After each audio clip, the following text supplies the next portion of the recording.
भीष्म की सम्मति से सत्यवती द्वारा व्यास का आवाहन।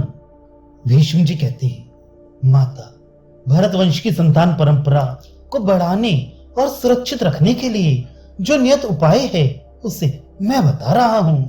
सुनो, किसी गुणवान ब्राह्मण को धन देकर बुलाओ जो विचित्र वीर की स्त्रियों के गर्भ से संतान उत्पन्न कर सके।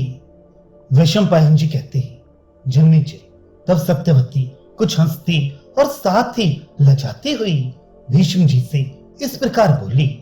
बोलते समय उनकी वाणी संकोच से कुछ अस्पष्ट हो जाती थी। उन्होंने कहा, महाबाहु भीष्म, तुम जैसा कहते हो वही ठीक है। तुम पर विश्वास होने से अपने कुल की संतति की रक्षा के लिए तुम्हें मैं एक बात बतलाती हूँ। ऐसे आपद धर्म को देखकर वह बात तुम्हें बताए बिना मैं नहीं रह सकती। तुम्हें हमारे कुल में मूर्तिमान धर्म हो, तुम्हें सत्य हो और तुम्हें परम गति हो।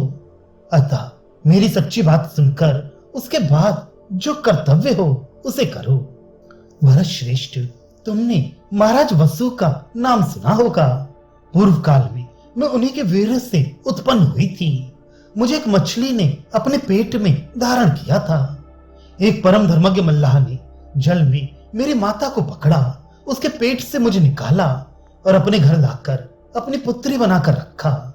मेरे उन धर्मपरायण पिता के पास एक नौका थी जो धन के लिए नहीं धर्मार्थ चलाई जाती थी।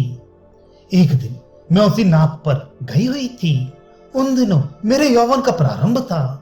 उसी समय धर्मज्ञों में श्रेष्ठ बुद्धिमान महर्षि पराशर यमुना नदी पार करने के लिए मेरी नाव पर आई। मैं उन्हें पार ले जा रही थी।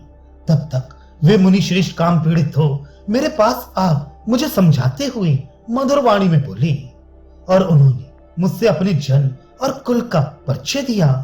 इस पर मैंने कहा, भगवान, मैं तो निषाद की पुत्री हूं। भारत, एक ओर मैं पिताजी से डरती थी और दूसरी ओर मुझे मुनि के श्राप का भी डर था। उस समय महर्षि ने मुझे दुर्लभ वर देकर उत्साहित किया जिससे मैं उनके अनुरोध को टाल न सकी।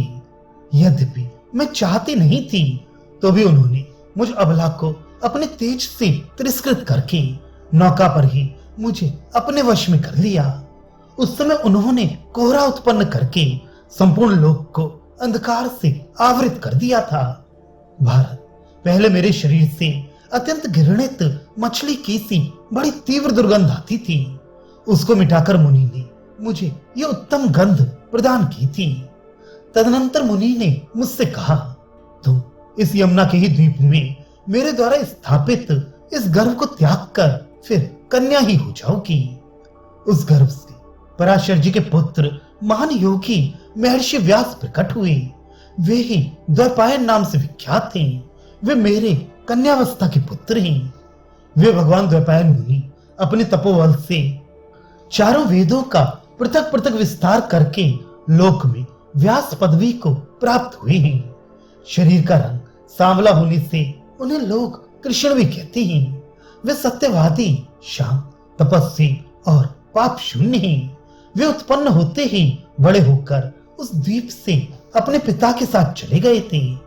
मेरे और तुम्हारे आग्रह करने पर वे अनुपम तेजस्वी व्यास अवश्य ही अपने भाई के क्षेत्र में कल्याणकारी संतान उत्पन्न करेंगे। उन्होंने जाते समय मुझसे कहा था कि संकट के समय मुझे याद करना। महाबाहु भीष्म, यदि तुम्हारी इच्छा हो तो मैं उन्हीं का स्मरण करूं। भीष्म, तुम्हारी अनुमति मिल जाए तो महातपस्वी व्यास निश्चय ही विचित्र वीर की स्त्रियों से पुत्रों को उत्पन्न करेंगे। वैशंपायन जी कहते हैं, महर्षि व्यास का नाम लेते ही भीष्म जी हाथ जोड़कर बोले, माता जी, जो मनुष्य धर्म, अर्थ और काम इन तीनों का बारंबार विचार करता है तथा यह भी जानता है कि किस प्रकार अर्थ से अर्थ, धर्म से धर्म और काम से काम रूप फल की प्राप्ति होती है और वह परिणाम में कैसे सुखद होता है, तथा किस प्रकार अर्थ आदि के सेवन से विपरीत फल, अर्थनाश आदि प्रकट होते हैं। इन बातों पर पृथक पृथक भली भांति विचार करके जो धीर पुरुष अपनी बुद्धि के द्वारा कर्तव्य अकर्तव्य का निर्णय करता है वही बुद्धिमान है। तुमने जो बात कही है वह धर्मयुक्त तो है ही, हमारे कुल के लिए भी हितकर और कल्याणकारी है, इसलिए मुझे बहुत अच्छी लगी है। वैशंपायन जी कहते हैं, गुरुनंदन, उस समय भीष्म जी के इस प्रकार सम्मति देने पर सत्यवती ने मुनिवर कृष्णद्वैपायन का चिंतन किया।